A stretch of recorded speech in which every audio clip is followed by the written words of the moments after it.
وأنا وناس كتير من المشاهدين بنبص للمجتمع نظرة استغراب واشمئزاز وأحيانا صدمة. في تصرفات كتير في المجتمع غير مقبولة، لازم بجد حد يتكلم عنها عشان ما نجيش بعد كام سنة تبقى هي دي العادي. ففي هذا الفيديو احنا جايين ننقذ البشرية بالتنويه عن جزء من التصرفات. من الصور حكاية فيها عبر تغوص في بحر الخيال وتنتقي منه الدرر. تضييع الوقت في المراهقة. بالنسبة للولاد إني كل يوم من سن 12 ل 18 سنة أضيعه في السايبر أو التسكع مع أصحابي أو على القهوة أو على الجيمز، ده الطبيعي، بحجة إني طالب فبعمل شغلانتي أهو، أو في الأجازة اللي هي 3 شهور فأنا بقى برتاح. الأولاد في السن ده عايشين في أكبر مسرحية استهبال في العالم. هما بيستهبلوا وبيعيلوا من نفسهم عشان ما يشيلوش اي مسؤولية ولا حتى مسؤولية نفسهم ومشاكلهم، واهلهم بيستهبلوا عشان هما مكسلين او مستصعبين يشيلوا العيال مسؤولية نفسهم، واحنا ضاحكين على نفسنا وكأن اللي عنده 15 سنة ده طفل لا يفقه شيء، بينما هو في الحقيقة عاقل وواعي والمفروض مسؤول زي اي بني ادم عادي. فترة المراهقة بيبقى فيها فراغ كبير، فأكيد مش هنقول لأ ما ترفهش عن نفسك، لكن لازم برضو نسبة من الوقت اللي عندي ده يكون لأي حاجة ممكن تنفعني في الدنيا، عشان الواحد في الفترة دي برضو بيمهد لمستقبله.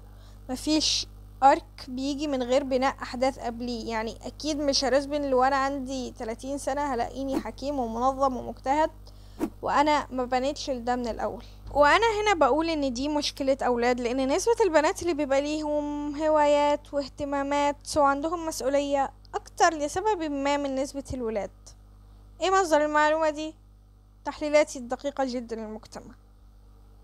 الاهمال، سواء اهمالك في تفاصيل شغلك وادائه باحسن ما يمكن، او الاهمال الدراسي، او الاهمال في وقتك مع العائلة والاصحاب، فدي حاجة وحشة. سيربرايز، مش حاجة تفتخر بيها. انا مفتحتش كتاب بقالي اسبوع او بتفق على خروجات مع اصحابي وما بنزلش. بليز راجع نفسك. والاهمال ده بيؤدي لثقافة الفهلوة. الشغل محتاج يخلص هيخلص، مش انت ليك تشوف النتيجة، من غير اهتمام بالدقة ولا اتقان العمل ولا اي بطيخ. فبالتالي بينتج مجتمع فهلوي، لانه المدرس فهلوي، صانع الخبز فهلوي، الدكتور فهلوي، الخ الخ الخ. عدم تقدير التجارب المختلفة التقدير الكافي. البني آدم عنده استعداد انه يدفع 100 جنيه على خروجة ملهاش لازمة وما يدفعهاش في رحلة. هو عادي الناس بتدفعها في رحلة، بس كده هبوظ الحكمة. يعني الناس ممكن يقعدوا سكرين تايم 8 ساعات كل يوم، ولما يكون في ورشة او ايفنت او رحلة يقول ما عنديش وقت، عشان احنا مديين قيمة لحاجات ملهاش لازمة زي الدراسة، ومش واخدين بالنا ان التجارب المختلفة غاية في الأهمية، عشان تكتشف اهتماماتك، تتعرف على ناس بأفكار جديدة وتروح أماكن جديدة، يكون ليك حياة من الآخر. تفسير الأحداث تفسير سلبي. الحدث بيدخل على المخ خام من غير أي منكهات، بعدين الواحد يفكر فيه ويحلله. الفقرة دي بقى فيها مشكلة، عشان بترتب على تحليله ده شعوره تجاه الشيء. ممكن مثلا الاقي شخص سايق موتوسيكل بسرعة البرق، اتعصب عليه واقول ايه الجيل ده مليء بالتهور والهمجية، بس الحقيقة اللي ما تعرفهاش انه مامته في المستشفى رايح ينقذ حياتها، وده اللي اضطره لكده. اوكي دراما زيادة عن اللزوم، بس تقدر تقيس ده على كل المواقف. معرفش ليه بنعشق الدراما وبنعشق نروح للسيناريوهات السلبية ووجع الدماغ، ما نختار التفسير السالك على طول، بس يعني هو ده الحاصل للأسف. متابعة الكورة، عمري ما فهمت الموضوع ده. لو بصيت على ماتش كورة أكتر حاجة ممكن تبقى ممتعة بالنسبة لي هي الإعلانات 3D اللي ورا، بس ماشي هنحاول نبقى متقبلين ونستضيف متابع كورة متعصب. بما انك متابع كروي متعصب، هل شايف ان الكورة ممكن تبقى مضرة للبني ادم، متابعة الكورة؟ والله بصي، انا مش متابع كوره متعصب ولا حاجه. انا كنت متعصب فعلا زمان من حوالي 15 سنه كده، قبل احداث بورسعيد واحداث الدفاع الجوي والاحداث اللي خلتنا ندرك ان السلطه كانت بتستخدم الكوره لإلهاء الشعوب والتحقيق مصالحها الخاصه يعني. ولكن انا عايز اقول على حاجه. انا النهارده واحد مثلا بتابع الكوره على طول، وتلاقيني بتابع الماتشات وبتفرج عليها وبتابع. الهدف الاساسي من الموضوع ده ان نظرا للظروف اللي احنا فيها والعواقب اللي احنا بنشوفها في حياتنا والمشاكل الواحد بيكون محتاج لحاجه تفصله شويه عن الواقع. انا بقعد اتفرج على الكوره، بتبسط من الماتشات، بتبسط من الاداءات، بتبسط من اللي بيحصل، وفي نفس الوقت ما بتخليهاش تأثر عليك. وانس ان الكورة بدأت تأثر عليك وبسببها بتدخل خناقات ملهاش لازمة، وبتبدأ تعمل خلافات مع ناس انا شايف ان متابعتها تبقى حاجة مش كويسة خالص. لو انت بتتابع الكورة بس عشان تريح اعصابك وتتبسط وتعمل حاجة انت بتحبها، لان اكشن الكورة هي حاجة الناس بتحب تتابعها وتستمتع باللي بيحصل في الكورة والمغامرات بتاعة الكورة بقى وكل ده، طالما انت هتعمل ده من غير ما ده يخليك متعصب لرأي معين وبتتخانق مع الناس بسبب رأيك ده وتعمل مشاكل مع الناس وتخليها تأثر على دينك، الكورة حاجة كويسة. لكن وانس ان هي بدأت تعمل ده وتدخل لليفل التعصب، يبقى هي حققت التارجت بتاعها اللي هو فكرة لا احنا عايزين نخلي الناس تنشغل بحاجات ليس لها أي قيمة علشان نبعدهم عن الهدف الأساسي اللي هم عايشين عنده أو عايشين بسببه. يعني هي اساسا انا مش قادره استوعب ازاي التفرج على الكوره يبقى حاجه ممتعه، غير بقى لو انت هتقعد تهتم بحاجات ملهاش لازمه مليون، زي مثلا اللعيبه ومش عارفه صفاتهم وتاريخهم والمعلومات دي. يعني حاسه انه فراغ. هقول لك على حاجة. بص، أول حاجة كرة القدم هي المجال الأكثر متابعة وشهرة على مستوى العالم. ما دي حاجه غريبه. دي حاجة بيتابعها حوالي 2 مليار شخص. فاحنا لازم نبقى مدركين ان هو حتى لو انت شايفها ان هي حاجة تافهة، لازم تحترم الناس، لازم تحترم ان في ربع سكان الارض مهتمين بالحاجة دي. ده رقم واحد. رقم اتنين، انت ممكن تبقى شايف حاجة زي كده، لكن اللي بيتابع الكرة لا، هو مستمتع بالتنافس، مستمتع بالاهداف، مستمتع بمهارات اللعيبة، باستبسال المدافعين والحراس، بالتكتيك اللي بيحصل بين المدربين. لان خلي بالك الكرة دي فيها تكتيك عالي جدا، اللي هو انا بلعب الفرقة دي، طب الفرقة دي عندها 2 لعيبة مهمين، فانا ازاي انا كمدرب بتاع الخصم ازاي امسك اللعيبة دي واخليها ما تمسكش الكرة عشان ما تأثرش عليا، ازاي ادخل لعيب ظهير لنص الملعب عشان يعمل كثافه عدديه ياخد الكره ويطلع بيها. كل ده تكتيك وعلم، ولازم نحترم ان ده علم. طول ما هي في الجانب الترفيهي بس، لا، هي وسيله جميله جدا ل...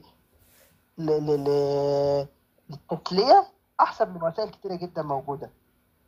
يعني طاقات الشباب مثلا لو هي هتتسلى بالكوره احسن ما تتسلى بحاجات تانية مش كويسه. طب يا اخي بص دلوقتي، هل في اساسا بني ادم بيتفرج على الكوره بس ترفيه؟ انا يعني مثلا من واحد غير من ما الناس يتعصب؟ اهو، بقالي سنوات اهو بقيت بتفرج على الكوره من اجل الترفيه فقط. بص، في فئه متعصبه وفئه مش قليله. ما طبيعي لو تيمك خسر هتتعصب. لا لا لا لا، دلوقتي في ناس كتيره جدا جدا بقت بتتابع الكوره من باب الترفيه فقط. والله انا بتفرج، الفريق كسب تمام، خسر هارد لك وتمام وخلاص، وكل عام وانتم بخير. وهو ده مربط الفرس. انا ازاي اخليها فقط للتسليه من غير ما تاثر على اعصابي وبتخليني ادخل خناقات وجدالات ليست لها قيمه. طيب بعيدا عن كل ده، علشان واحد اساسا يكون بيتابع كوره، يعني زي البني ادمين اللي بيتابعوا كوره بيضيع وقت كتير قوي، انه اساسا الماتش الواحد ساعه ونص، يعني هو هيتابع ماتش واحد في لا، الاسبوع. هو حوالي ساعتين. تضييع وقت زياده عن اللزوم عشان تتابع الكوره. متفق معاكي. نفترض ان احنا عندنا نموذجين، نموذج انسان ناجح ونموذج انسان فاشل. نفترض ان الانسان الناجح ده واحد يعني عندنا 2 ناجحين اهو، واحد بيحب الكوره وواحد مش بيحب الكوره. الانسان الناجح اللي بيحب الكوره يبقى ناجح في حياته، ولو في ماتش هيتفرج عليها يتسلى ويكمل حياته تاني. الانسان الناجح اللي مش بيحب الكوره هيدور على اي حاجه تانية يتسلى بيها. صح ولا لا؟ كلام منطقي. الانسان بقى الفاشل، في انسان فاشل بيحب الكوره وفي انسان فاشل مش بيحب الكوره. الإنسان الفاشل اللي بيحب الكورة هيتفرج على ماتشات كتير، وهتبقى هي المخرج بتاعه للتسلية بشكل كبير، لأن هو كده كده فاشل أصلا، فهو عنده وقت كتير فاضي.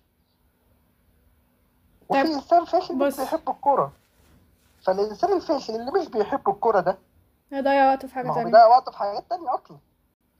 اوكي. فأنت ما ينفعش تقول إن هي تضييع للوقت، لأن هي دي الموضوع له علاقة بالشخص نفسه. والله أنا شخص، يعني أنا بكلمك أهو، أنا واحد من الناس جت عليا فترة في حياتي كان عنده ضغط شغل كبير جدا على مدار شهور، برغم ان انا بتفرج على كوره جدا، بس انا عشان عندي ضغط شغل قعدت فترات كبيره ما بتفرجش على ماتشات اصلا. ليه؟ لان انا مش فاضي. priority. وانس ان انا بقيت فاضي بتفرج عادي. انت بقى لو مش مشغول طول الوقت اكيد هيبقى عندك طرق تتسلى بيها. مش معنى ان في ناس بتتسلى بالكوره ان احنا نلومهم، ما اكيد في ناس تانية بتتسلى بحاجات تانية. انت مثلا كنت بتتابع الكورة بشكل غلط وبقيت بتتابعها بشكل صح، بس نسبة اساسا اللي بيتابعوها بشكل صح ما اكيد مش قليلة، يعني انه توصل اصلا انك تتابع الكورة بشكل صح دي مش حاجة منتشرة. ممكن تبقى مش حاجة منتشرة شوية، بس أنا شايف إن الوعي بدأ يدخل لناس كتير قوي. يعني أنا من اللي أنا شفته مثلا، إن يعني حسيت إن بقى في ناس كتير، في ناس ستيل متعصبة قوي بس بقى في ناس كتير خلاص بقى مدركين إن الكورة هي على قد الترفيه وخلاص. فزي ما احنا ما قلنا ان الهدف الاساسي ان هو زياده الوعي تجاه الكوره، لا انت تابع كوره واعرف كوره واهتم بيها، بس خليها في اطارها الطبيعي. فمبروك كده، انت تقدر تقيم نفسك من 6 كام تصرف سيء عندك من دول: تضييع الوقت في فترة المراهقة، الإهمال، عدم تقدير التجارب المختلفة، تفسير الأحداث بشكل سلبي، ومتابعة الكورة بتعصب. فبالتالي هتعرف تعدل من التصرفات دي. وهنا للأسف الشديد جدا يكون الفيديو خلص. شرق حينا والجنوب، في الغرب أو نحو الشمال، نعيش في كل الشعوب، نجوب آفاق الجمال. في قصة تروي الكثير، الخير شمس لا تغيب، تظل في الدنيا تنير، والشر يبقى في المغيب.